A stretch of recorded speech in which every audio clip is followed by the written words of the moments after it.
शतक 18 उद्देश्य के 7वां भगवत सूत्र का ये पाठ है। केवली की भाषा विषयक अन्य तीर्थिकों की मान्यता।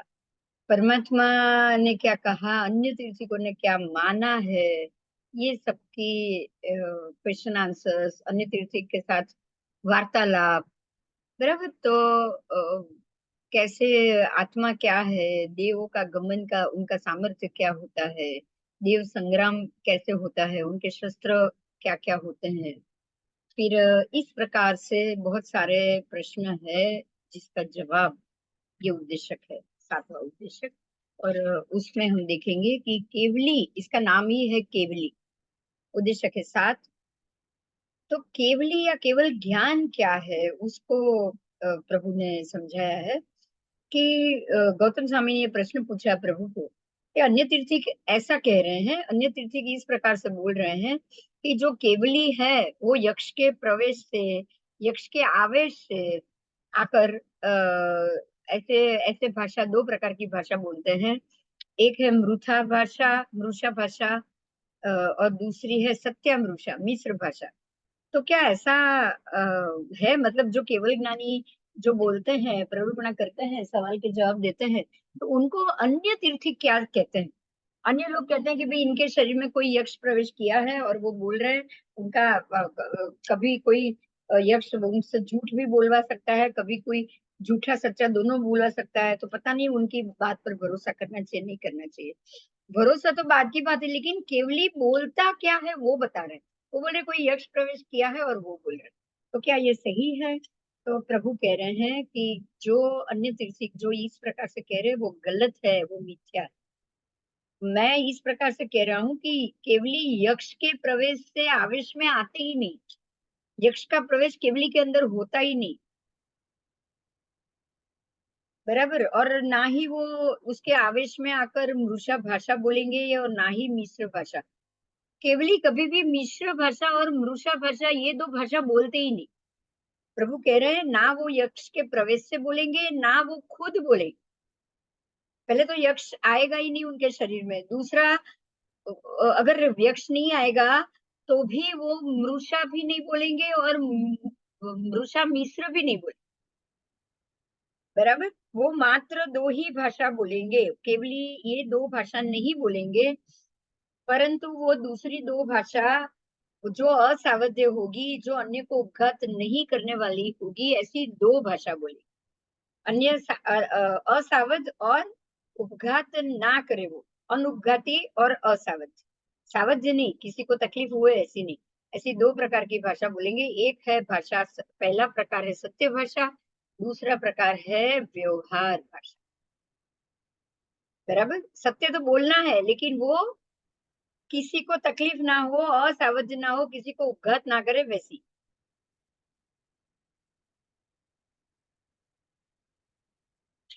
यहाँ सबसे महत्व का मुद्दा ये है कि केवली कभी भी यक्ष के आवे प्रवेश से आवेश में नहीं आते। या केवली के अंदर कभी यक्ष का प्रवेश नहीं हो सकता। कोई भी देव अप्रमत्त श्रवण का संहरण नहीं कर सकता। अप्रमत्त होते हैं, केवली अप्रमत्त होते हैं, इसलिए उनका संहरण नहीं कर सकता। याचना, कौन है, बैल बजाओ।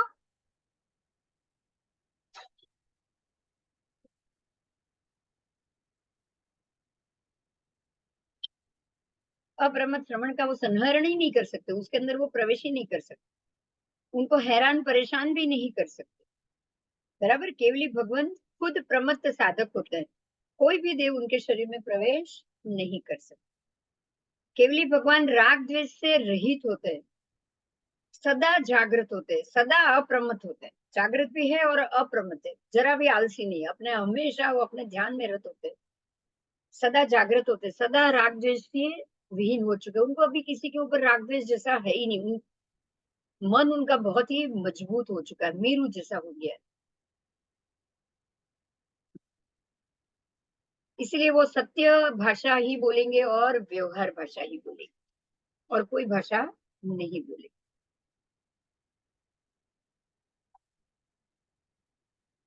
उपधि के कितने प्रकार? उपधि के 3 प्रकार, कर्म उपधि, शरीर उपधि और भांड उपधि, उपकरण उपधि। तो 3 प्रकार है। आत्मा अपने ऊपर 3 प्रकार के जीव शरीर लेकर चल रहा है, उपधि लेकर चल रहा है। पहली है कर्म उपधि, जो आत्मा के ऊपर लगी हुई आत्मा उसको लेकर चल रहा है। शरीर उपधि, जो आत्मा के ऊपर लगी है आत्मा उसको भी उठा के चल रहा है। और भांड मात्र उपकरण, जो भी आपको क्या क्या चाहिए, बर्तन चाहिए, खाना है तो आप भोजन चाहिए, बर्तन चाहिए बनाने के लिए, उपकरण चाहिए, कपड़े चाहिए, ये चाहिए वो चाहिए, सारे उपकरण उपजी। तो जीव ये सब लेकर चल रहा है। नारकी के जीव को कितने प्रकार की उपधि होती है? तो खाली 2 है, शरीर उपधि, उपकरण उपधि नहीं होती। या तो कर्म उपधि है या और शरीर उपधि, उपकरण उपधि उनको नहीं होती। एकेंद्रिय जीवों के अलावा से सभी वैमानिक तक के जीवों को 3 प्रकार की उपधि होती है। बराबर।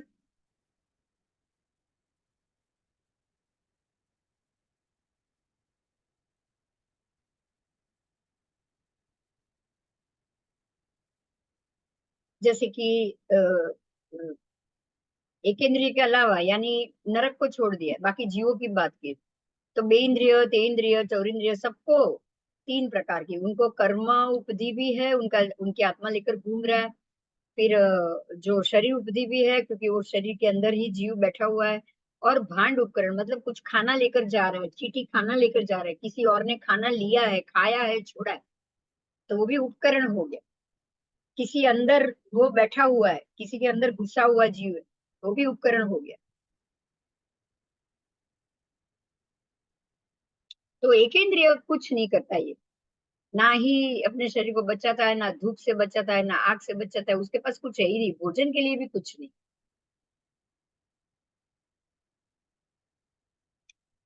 बराबर। तो एक इंद्रिय जीवों को 2 ही प्रकार की, एक तो शरीर उपधि, जो शरीर लेकर बैठा है वो, और दूसरी कर्म उपधि, कर्म जो उनके आत्मा पर लगे हुए हैं। आई। अब जो 3 प्रकार की उपधि बताई, वो थी कर्म उपधि, शरीर उपधि और भांड उपकरण उपधि। अब जो उपधि और 3 प्रकार की है, वो सच्चित, अचित और मिश्र। अब जो भोजन आएगा वो, या भांड उपकरण आएगा, वो भी 3 आएगी, सचित, अचित और मिश्र। तो नारकी से लेकर वैमानिक तक के प्रत्येक दंडक में सचित भी है, उपधि, अचित भी उपधि है और मिश्र भी उपधि।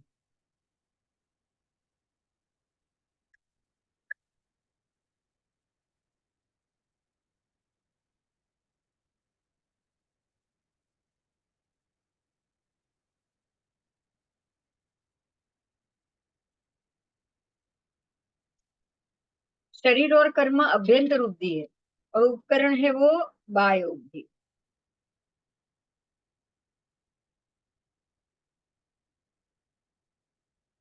सचित उपधि, तो जीव शरीर से अलग है, तो जीव हो गया सचित उपधि और शरीर हो गया अचित उपधि। उत्पत्ति स्थान, बाह्य साधन, बाहर शरीर के अन्य पुद्गल, वो सारा अचित उपधि। श्वासोच्छ्वास आदि पुद्गल, वो मिश्र, उसमें दोनों है, श्वास और उच्छ्वास में दोनों। लेते हैं वो, हम श्वास लेते हैं वो जिंदा जीव लेते हैं वायु का, और जो निकालते हैं वो उनका भोग करने के बाद उनके शरीर को हम बाहर निकालते हैं। लेते हैं ना, जो आप ऑक्सीजन सांस लेते हैं वो जिंदा वायु का के जीव है। और जब आप उसको लेकर उसको करके दूसरे मिनट में उच्छ्वास करेंगे, बाहर निकाल देंगे, वो उनके मृत शरीर को निकाल, जो उनमें जो सत्व है, उनमें जो जीव है, वो आपने ले लिया, आहार कर लिया उसका, और जो निकाल दिया वो उसके खाली पुद्गल, शरीर के मृत पुद्गल को आपने बाहर निकाल दिया। परिग्रह के कितने प्रकार? परिग्रह के 3 प्रकार, कर्म परिग्रह, शरीर परिग्रह, भांड उपकरण परिग्रह। जो 3 उपधि है वही 3 परिग्रह। नरक और एकेंद्रिय को 2 प्रकार का परिग्रह है, एक कर्म परिग्रह और एक शरीर परिग्रह। बाकी के सारे को 3 परिग्रह। नारकी और एकेंद्रिय को 2 ही है, समान जैसा ही है, उसमें कोई फर्क नहीं।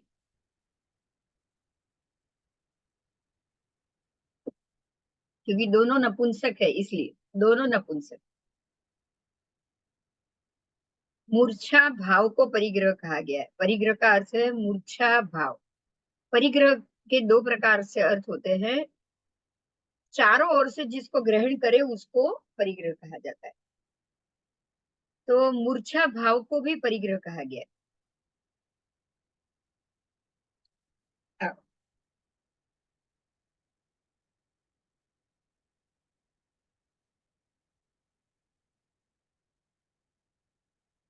उपधि और परिग्रह में क्या अंतर है? तो जो बाहर से आप लेते हो चीज, उसको उपधि कहा जाता है। खाना लिया, फिर ये पीना लिया, फिर ये वस्त्र पहना, ये सारा बाहर से लिया हुआ है ना, बाह्यकरण उपधि है। और खास करके ममत्व भाव, किसी के ऊपर ममत्व कि भाई मुझे ये मेरे घर के ऊपर ममत्व है, तो ये मेरे घर का परिग्रह हो गया। तो ये मूर्छा भाव भी परिग्रह में आएगा। अरे नहीं, घर तो मुझे यही चाहिए, तो ये तो परिग्रह है। और मुझे ये घर भी चाहिए, दूसरे चार घर भी चाहिए, और मैंने चारों घर ले लिया, तो वो तो परिग्रह हो गया। ये मेरा मूर्छा भाव, ममत्व है। ममत्व भाव भी ग्रहण की हुई उपधि के बराबर होने से उसको परिग्रह कर दिया। आओ, तो इस प्रकार से परिग्रह के भी दो प्रकार, एक मूर्छा भाव और एक परिणाम रूप परिग्रह, वस्तु पदार्थ रूप हो गया। और एक मूर्छा भाव, अंदर पड़ा हुआ ममत्व। प्रणिधान के भी तीन प्रकार, मन प्रणिधान, वचन प्रणिधान, काय प्रणिधान। इसके ऊपर तो बहुत बड़ा सब्जेक्ट है ये। कैसे किन तीन प्रणिधान से प्रणिधान त्रिक होती है ये, और ये मंदिर में कैसे किस प्रकार से करना चाहिए, बहुत बड़ा विषय। मगर यहाँ प्रभु नारकी को कितने परिधान प्रणिधान है वो बता रहे। तो नारकी को भी तीनों प्रणिधान, मन वचन काया, क्योंकि तीनों है। मन वचन काया तीनों पंचेंद्रिय को होता ही होता है। तो सनित कुमार तक ये तीनों है, मन वचन काय प्रणिधान। पृथ्वी का एक जीवों को ये तीन नहीं होगा, क्योंकि उनको संज्ञा बुद्धि नहीं है ना, तो उनको मात्र एक ही है, काय प्रणिधान। मन और वचन नहीं है, ना बोल सकते हैं ना सोच सकते हैं, इसलिए उनको एक ही है, काय प्रणिधान। वनस्पति कायिक तक। बेंद्रिय जीवों को दो प्रणिधान, क्योंकि वो बेंद्रिय दो प्रकार। वचन प्रणिधान भी आ गया, उनको कब कुछ बोलना होगा या कुछ करना होगा, तो उनकी अपनी भाषा में वो अपने दूसरे बेंद्रिय जीव से बात करेंगे। उनकी अपनी भाषा, उनके अपने शब्दों से बात करेंगे। तो बेंद्रिय, एक इंद्रिय बढ़ गई, एक इंद्रिय को खाली काया आ गई, तो बेंद्रिय को वचन भी आ गया। बेंद्रिय, तेंद्रिय, चौरिंद्रिय तीनों को आ जाएगा एक ही जैसा। वचन प्रणिधान, काय प्रणिधान, तीनों को दो प्रणिधान। अब पंचेंद्रिय, तो उनको मन भी आ गया, तो उनको तीनों प्रणिधान। अब दुष्प्रणिधान, प्रणिधान तो मालूम पड़ गए, मन प्रणिधान, वचन प्रणिधान, काय प्रणिधान। अब दुष्प्रणिधान के कितने? तो वो भी वही तीन, पर दुष्प्रणिधान वही तीन, मन दुष्प्रणिधान, वचन दुष्प्रणिधान, काय दुष्प्रणिधान।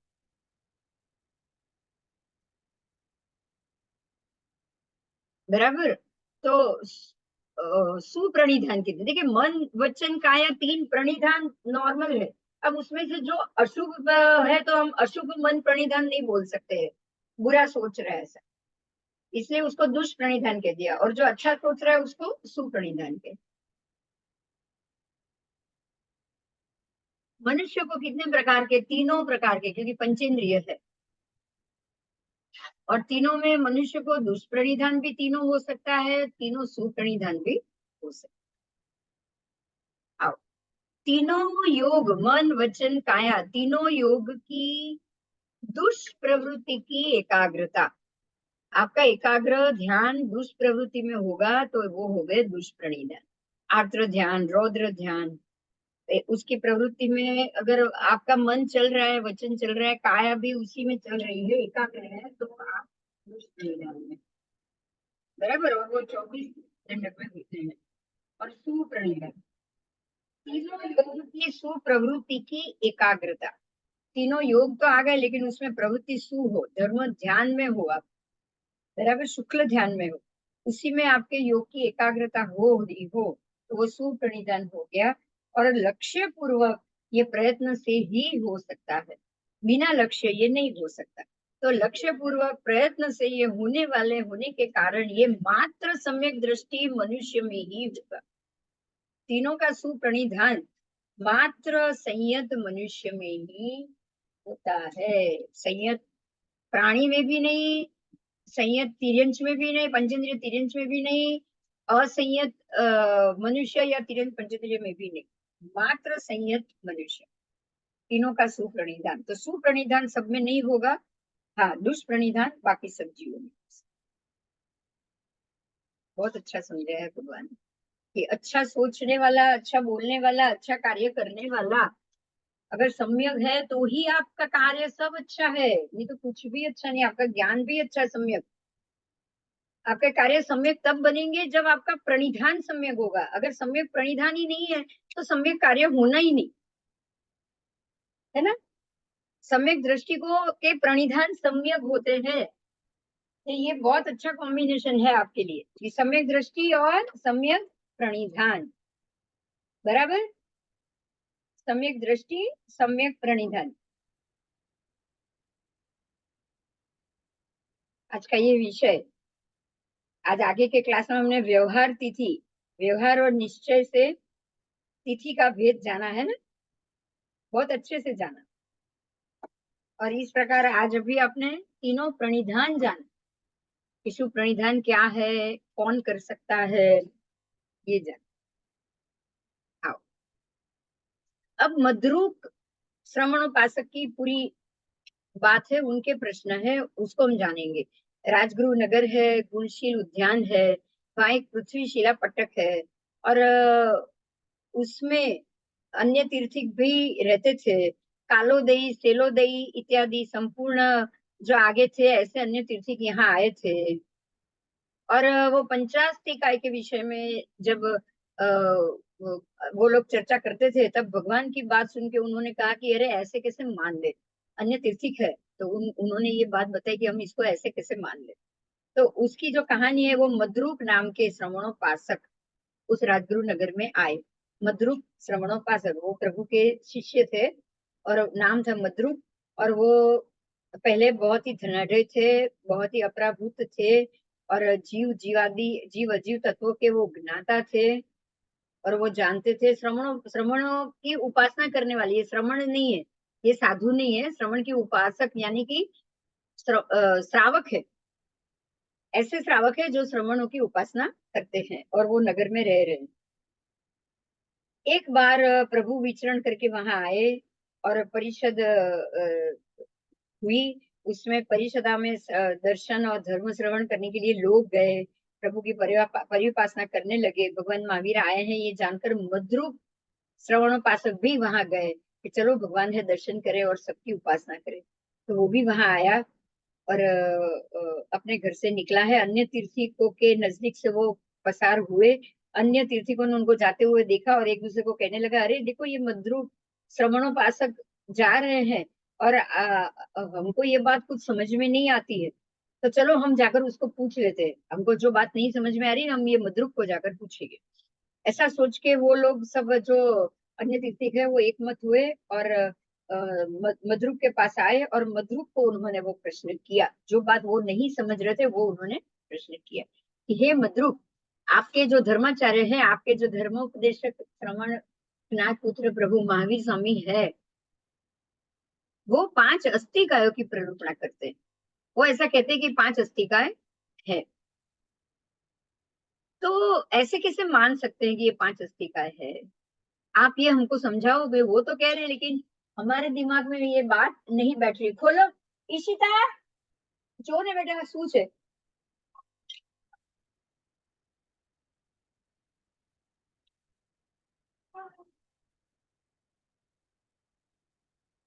तो मद्रूप श्रवणोपासक ने अन्य तीर्थिकों को कहा कि इस धर्मास्तिकायादि कार्य से उसका अस्तित्व जान सकते हैं और देख सकते हैं। मद्रूप जो जीव अजीव का ज्ञाता था, तत्व तत्व जानता था, उसने सब जाना हुआ था।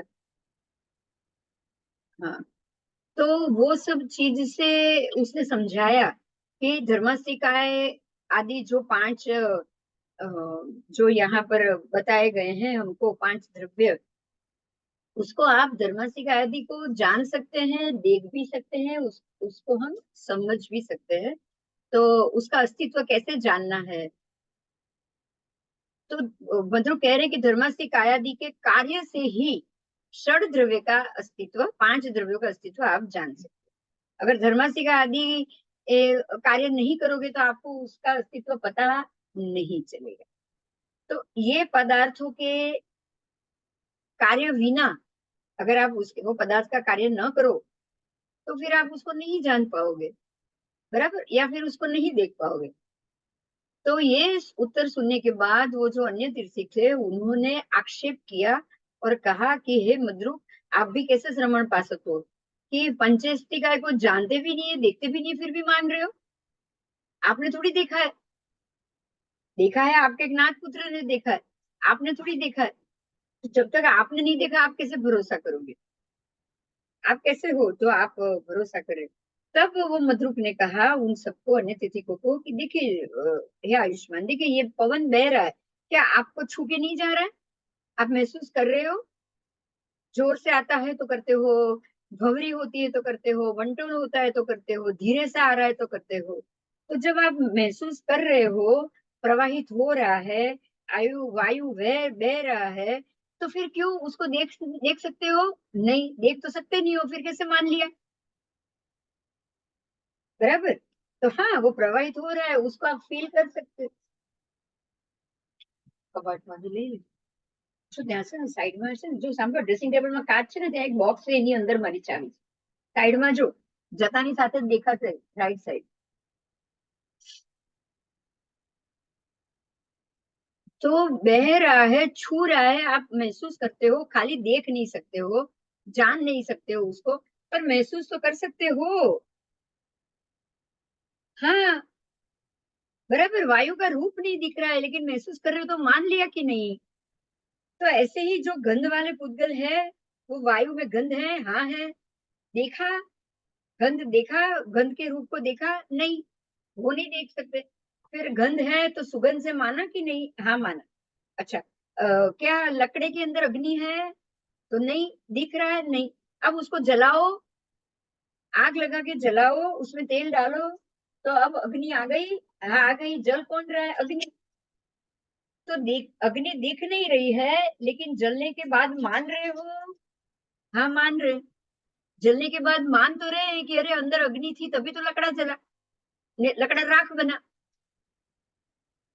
दो काष्ठ घीस दिया तो अब अग्नि प्रकट हो गई, अंदर अग्नि है तभी ना। हाँ, पर दिख नहीं रहा है इसलिए नहीं मान रहे हो, तो ये गलत हो गया। क्या ये समुद्र के उस पार कुछ है?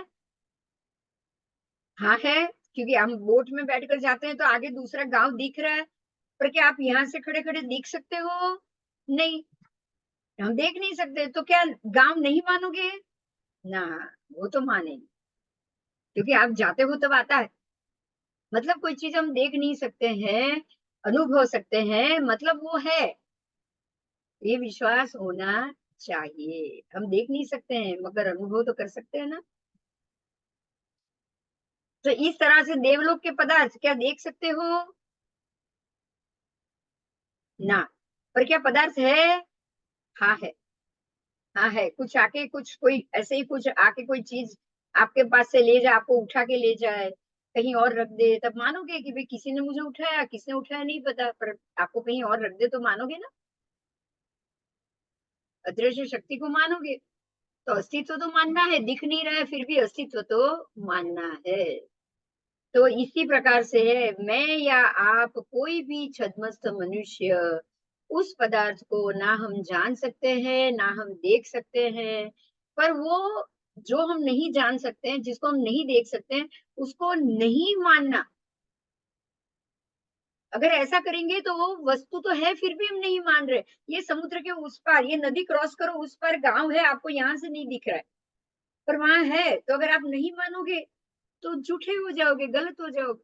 आपके नहीं मानने से वो पदार्थ तो नहीं है, ऐसा तो नहीं होगा ना, पदार्थ का अभाव नहीं होगा। तो इस प्रकार से अन्य तीर्थी को कहे जवाब देकर उनको श्रवणोपासक, मद्रुक श्रवणोपासक ने पराभव किया और उनको निरुत्तर किया। कि भैया मैं हाथ हिला रहा हूँ तो कुछ हिलाने के लिए कुछ है, तभी मैं हिला रहा हूँ, धर्मस्थी का है तभी हिला रहा हूँ।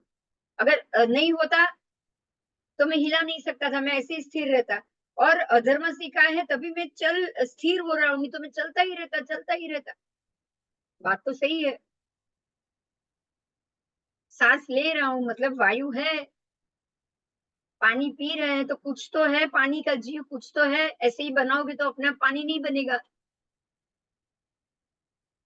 तो इस प्रकार से वो सब निरुत्तर हो गए, पराभव हो गया। हाँ, उनको भी लगा कि भी नहीं है, नहीं दिख रहा है, इसका मतलब ये नहीं कि हमको ये मान लेना है कि ये चीज ही नहीं, पदार्थ का अभाव नहीं होता है। तो अब वो भी गुणशील उद्यान में आए मद्रुप के साथ, प्रभु महावीर की सेवा में आए। 5 प्रकार के अभिगम पूर्वक उन्होंने भी भगवान महावीर स्वामी के पास जाके उनके ऊपर विपासना की। इस प्रकार से अन्य ऋषि को कैसे समझाया कि 5 द्रव्य क्या है, कैसे है। अब वो भगवान के पास आए, भगवान ने उनको पूछा कि अब प्रभु ने सीधे जैसे ही आए तो हे मद्रुप, क्या आपने ये अन्य तिथि को योग्य उत्तर दिया? प्रभु ने कह दिया कि आपने उनको यथार्थ उत्तर दिया है, योग्य उत्तर दिया है। हे मद्रुप, कोई भी व्यक्ति जाने बिना, देखे बिना, सुने बिना, कोई भी अदृष्ट, अश्रुत, असम्मत, अविज्ञात अर्थ हेतु और प्रश्नों के उत्तर अनेक मनुष्यों के मध्य में कहते हैं, बताते हैं, दर्शित करते हैं। अर्यंतों की, अर्यंत कथित धर्मों की,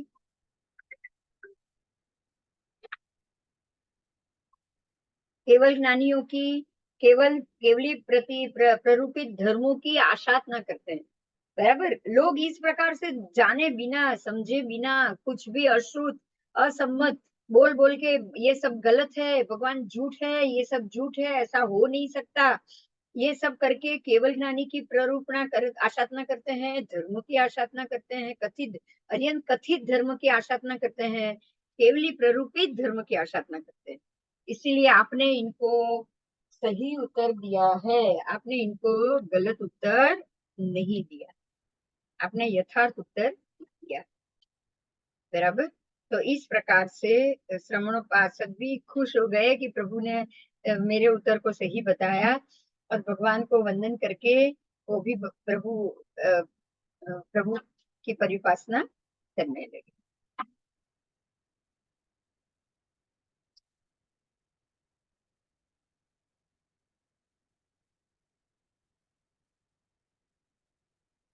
यहाँ मद्रुक श्रवणोपासक ने अन्य तीर्थिकों के प्रश्नों का तार्किक रीत से जवाब दिया, और छद्मस्थों को प्रत्यक्ष ना दिखाई देने पर भी जगत के ना दिखने वाले अन्य पदार्थों का अस्तित्व शास्त्र के कथन अनुसार ही स्वीकारना आवश्यक है। अगर मुझे कुछ चीज दिखाई नहीं दे रही है तो मुझे ये नहीं मान लेना कि ये चीज नहीं है, भगवान ने कहा है तो वो है, इसीलिए कहा। जमनु।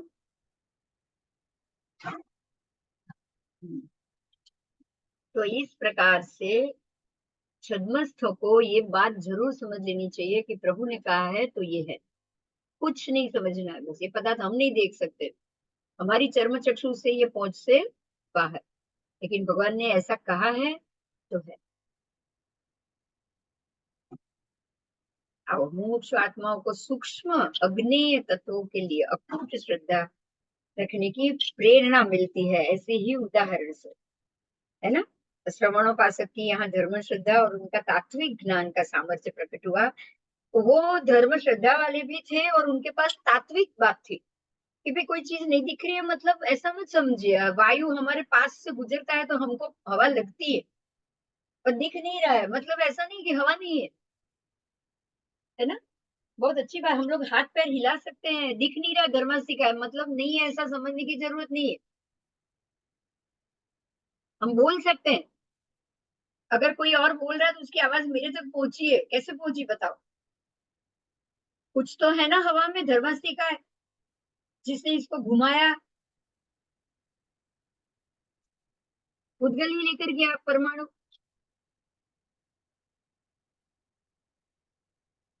तो अग्नेय तत्व के लिए अखूट श्रद्धा चाहिए।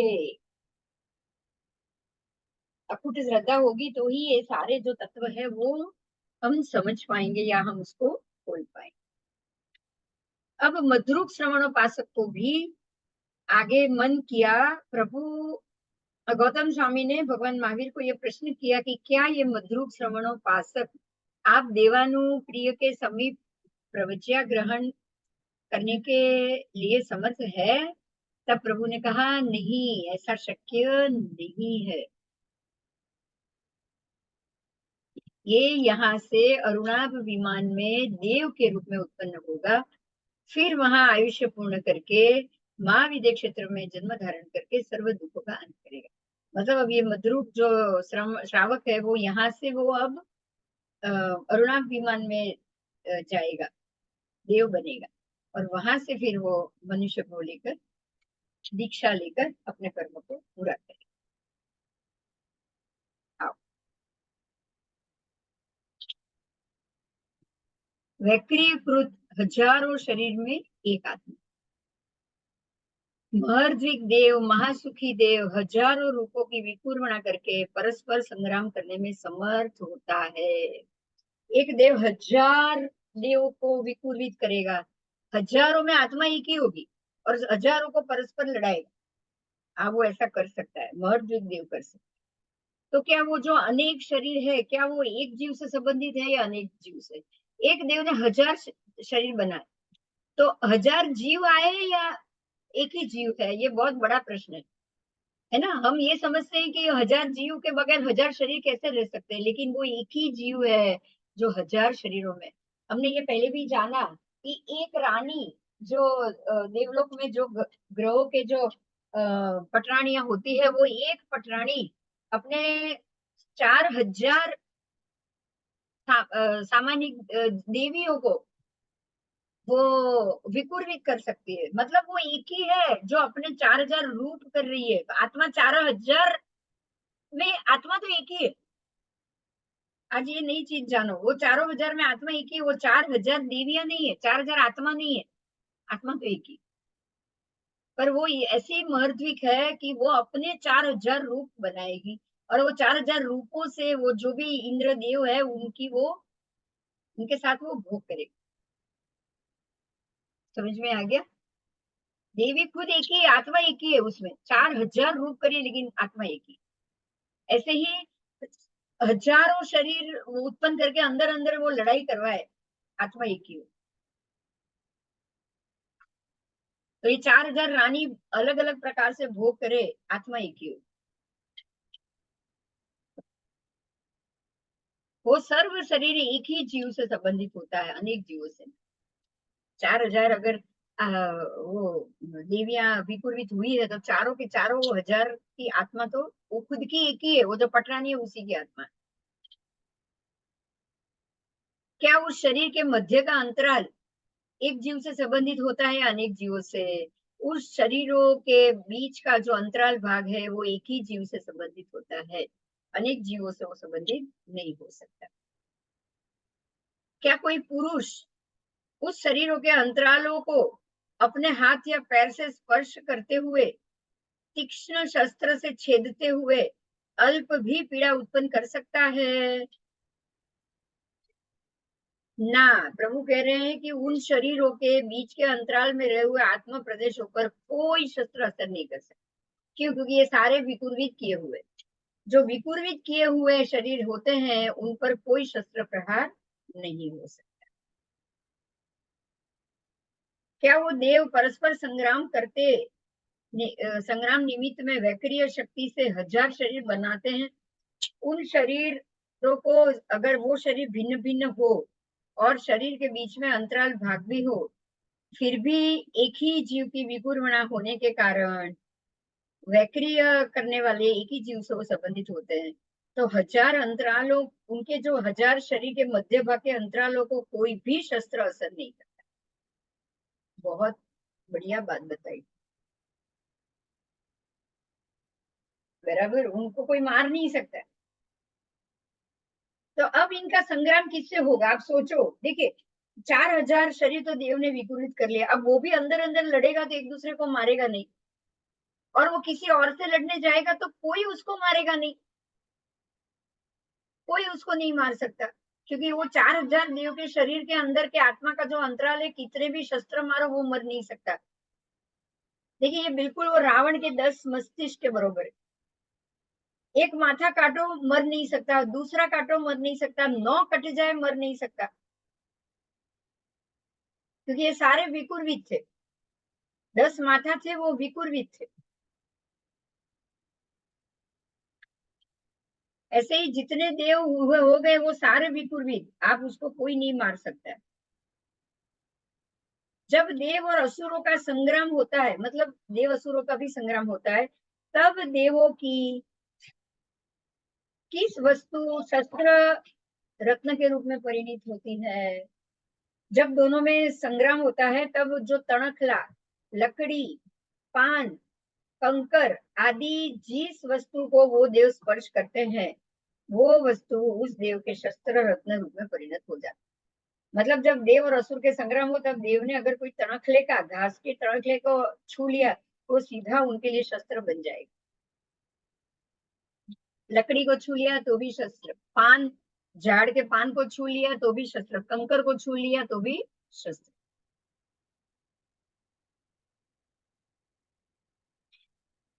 इस तरह से असुरों को नहीं होता है, जैसे देव को होता है क्या, ऐसे असुरों को भी हो जाता है। परमात्मा कह रहे नहीं, असुर कुमार देवों को सदा वैक्रिय क्रूर शस्त्र ही होते हैं, उनको वैक्रिय क्रूर ही होंगे, वो ऐसे कोई चीज को छुएंगे और वो हो जाएगा, ऐसा नहीं होता।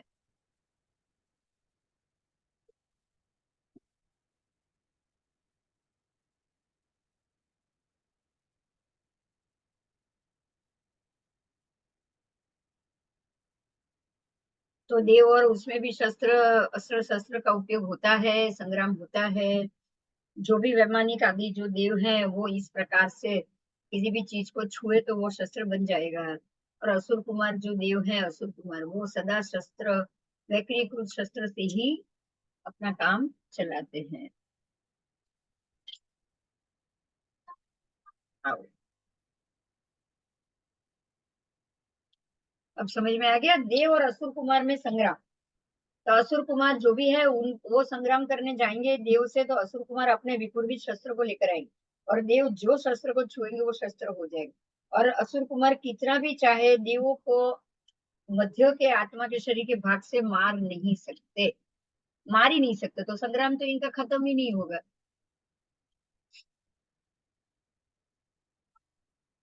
अब महर्जिक देव की बात है। महासुखी देव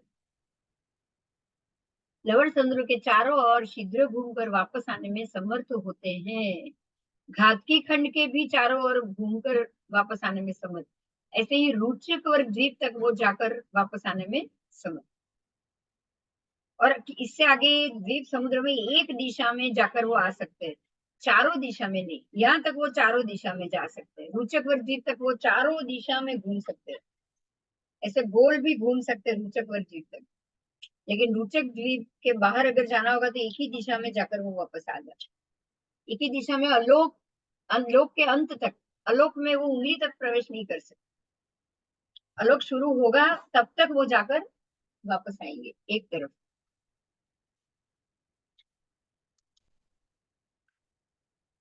ठीक है।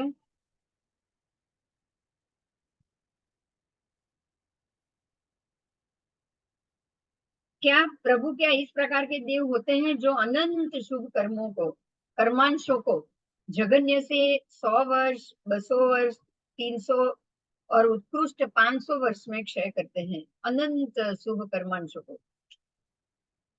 तो हाँ, उस प्रकार के देव होते हैं जो अनंत शुभ कर्मांशों को जगन्य से 100 वर्ष और उत्कृष्ट से 500 वर्ष में खत्म करते हैं।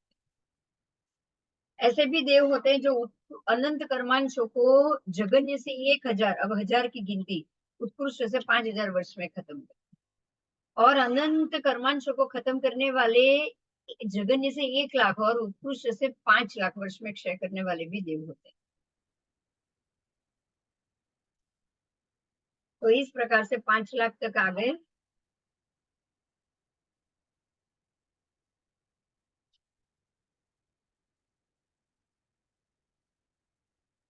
बराबर, प्रत्येक देव के कर्म भिन्न भिन्न है, प्रत्येक देव की तीव्रता मंदता के आधार से उनकी शक्तियां भी भिन्न भिन्न है, पुण्य कर्म भी भिन्न भिन्न है। इसलिए सबकी ये सब तीव्रतम रस वाले होने के कारण उत्तरोत्तर उनको अधिक समय लगता है। अधिकतर उत्तरोत्तर, जैसे अनुत्तर विमान तक देव जाएंगे, ऐसे पुण्य कर्म में वो तीव्रतर होते जाएंगे, तीव्रतम होते जाएंगे, और ऐसे ऐसे उनको उत्तरोत्तर अधिक समय लगता है। बराबर, क्योंकि ऊपर जितने समय में वो 33 सागरोपन तक उनको वो पुण्य कर्म भोगने हैं, क्योंकि उनका पुण्य भी तो उत्कृष्ट है, इसलिए उनको भोगने में समय भी उत्कृष्ट लगता है। और नीचे में पुण्य ही जगन्य है, इसलिए वो जगन्य काल में खत्म कर दे। चलो, तो अब हम आगे का जो उद्देश्य है अभी वो हम कर लेंगे। अणगार है, उसको भी हम कर लेंगे। ठीक है, आज का ये समाप्त करते हैं जी। जय।